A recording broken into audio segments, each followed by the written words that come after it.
Assalamualaikum warahmatullahi wabarakatuh. Innal hamdalillah nahmaduhu wa nasta'inuhu wa nastaghfiruh wa na'udzu billahi min syururi anfusina wa min sayyiati a'malina may yahdihillahu fala mudhillalah wa may yudhlil fala hadiyalah.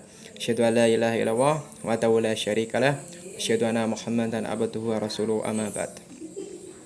Perkenalkan, nama saya Afik Izzat Arif dengan NIM 20122 153. Mata kuliah Metodologi Studi Islam E. Saya akan menjelaskan mengenai karakteristik ajaran Islam. Yang pertama, kata karakter ajaran Islam terdiri dari dua kata, yaitu karakteristik dan ajaran Islam. Karakteristik sendiri berasal dari bahasa Inggris karakter, yang berarti watak, karakter, dan sifat.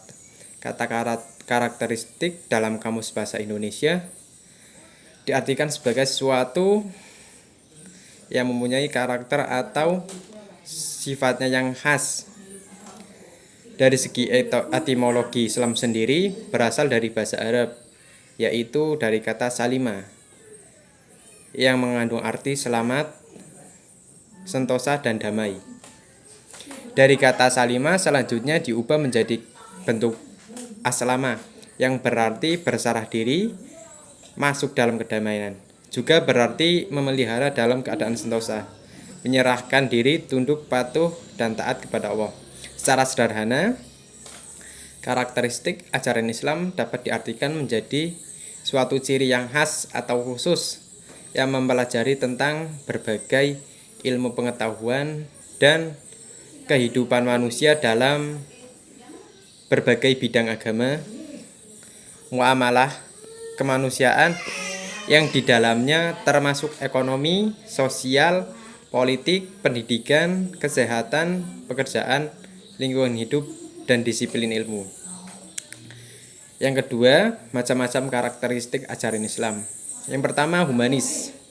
Karakteristik ajaran Islam yang berkaitan dengan humanisme terlihat pada upaya Islam dalam melindungi hak asasi manusia yang tercermin dalam visi, misi, dan tujuannya, yaitu ajaran Islam bercirikan tidak hanya pada peningkatan kesejahteraan hidup di dunia atau di akhirat, tetapi juga dengan meningkatkan kesejahteraan jasmani dan rohani di akhirat, dan kesejahteraan individu serta sosial, jasmani, dan rohani, tidak hanya secara lokal, nasional atau regional, tetapi juga internasional.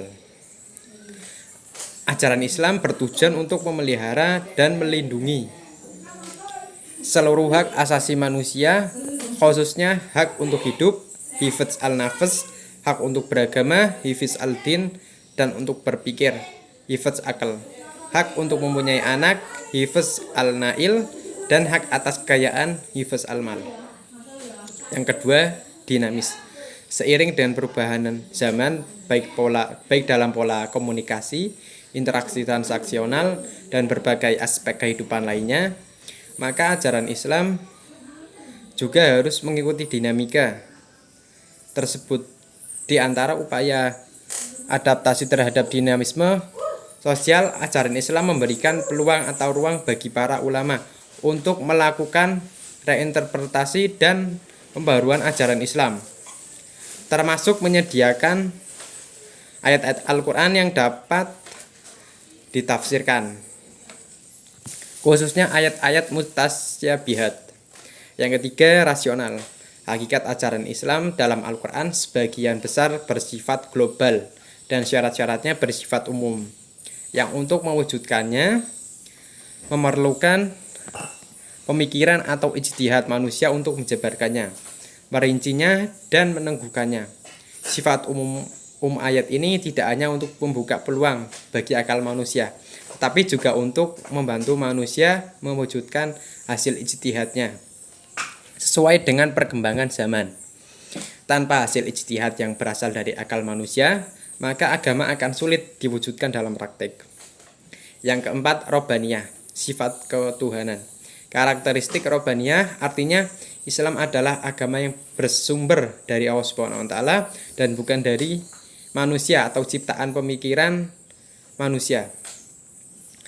Jika Islam berasal dari Tuhan, maka Nabi Muhammad SAW sebagai Rasulullah dalam hal ini tidak menciptakan suatu agama. Namun beliau hanyalah pembawa atau penyampai ajaran Islam tersebut dari Allah Subhanahu wa taala. Yang kelima, insaniyah, karakteristik kemanusiaan. Agama Islam terbukti dianut oleh manusia yang mampu menerima wahyu dan juga bagi manusia. Oleh karena itu, Islam merupakan satu-satunya agama yang sesuai dengan fitrah manusia karena ajarannya sesuai dengan fitrah manusia. Oleh karena itu, tidak ada satupun ajarannya yang bertentangan dengan fitrah manusia. Sekalipun secara kasat mata seseorang melihat hal-hal yang dikatakan bertentangan, tentu hal tersebut hanya disebabkan oleh ketidaktepatan pemahaman manusia. Yang keenam, syumuliyah, komprehensif. Karakteristik ajaran Islam selanjutnya adalah syumuliyah. Islam merupakan agama ajarannya yang sangat komprehensif, tidak hanya mengedepankan satu aspek dan mengabaikan aspek lainnya, namun hal ini menyangkut seluruh aspek kehidupan manusia. Kelengkapan ajaran Islam dapat dilihat dalam berbagai bidang kehidupan, mulai dari persoalan pribadi, keluarga, sosial, hingga persoalan berbangsa dan bernegara. Yang ketujuh, al-waqi'iyah, dapat dicapai atau diwujudkan. Karakteristik ajaran Islam lainnya adalah al-waqi'iyah, dapat dicapai atau diwujudkan, yang menunjukkan bahwa Islam adalah agama yang dapat diamalkan manusia, atau dengan kata lain dapat dilakukan dalam kehidupan sehari-hari. Padahal ajaran Islam dapat diamalkan oleh semua orang meskipun berasal dari latar belakang yang berbeda-beda, baik kaya, miskin, laki-laki atau perempuan, anak-anak remaja, dewasa, tingkat pendidikan tinggi atau rendah, bangsawan, rakyat jelata, berbagai suku, adat istiadat, dan sebagainya. Selain itu, ajaran Islam sendiri tidak bertentangan dengan realitas pembangunan saat ini. Padahal ajaran Islam merupakan satu-satunya agama yang mampu menghadapi dan mengatasi dampak negatif kemajuan zaman. Artinya Islam merupakan agama yang tidak takut dengan kemajuan zaman. Yang kedelapan, al-wasatiyah, tengah-tengah.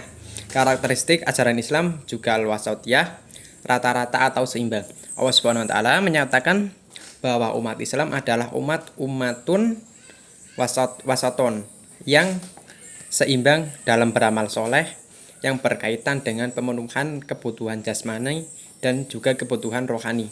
Masyarakat sangat membutuhkan pandangan yang seimbang terhadap agama.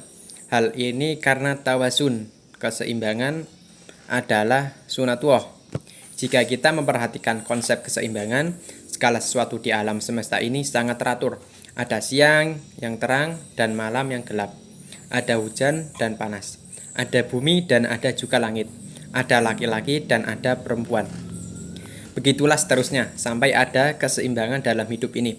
Ciri penting lain dari ajaran Islam adalah konsep ajaran yang jenis atau mudah dipahami, al-wudu. Ajaran Islam ini jelas sehingga pemeluknya tidak melakukan kesalahan dalam memahami dan mengamalkan ajaran Islam. Kalau bicara tentang akidah, kepercayaan kepada Allah, konsep Islamnya sangat jelas. Sehingga dengan keyakinan yang kuat, seorang muslim akan terikat pada ketentuan Allah Subhanahu wa taala dan Rasul-Nya. Konsep syariah atau hukumnya juga jelas, sehingga umat Islam bisa menunaikan ibadah dengan baik dan mampu membedakan mana yang benar dan mana yang batil. Begitulah jelasnya ajaran Islam. Khususnya amalan yang dicontohkan oleh Rasulullah SAW. Yang ke-10, al-jamu baina at-sabat wal al-murunah. Adanya keterpaduan antara yang tetap, permanen dan fleksibel. Ciri umum ajaran Islam yang terakhir adalah baina at-sabat wal al-murunah. Adanya ajaran Islam yang membuat ajaran yang langgeng dan fleksibel. Yang dimaksud dengan selama-lamanya atau selama-lamanya adalah yang tidak terbantahkan atau bersifat tauqif.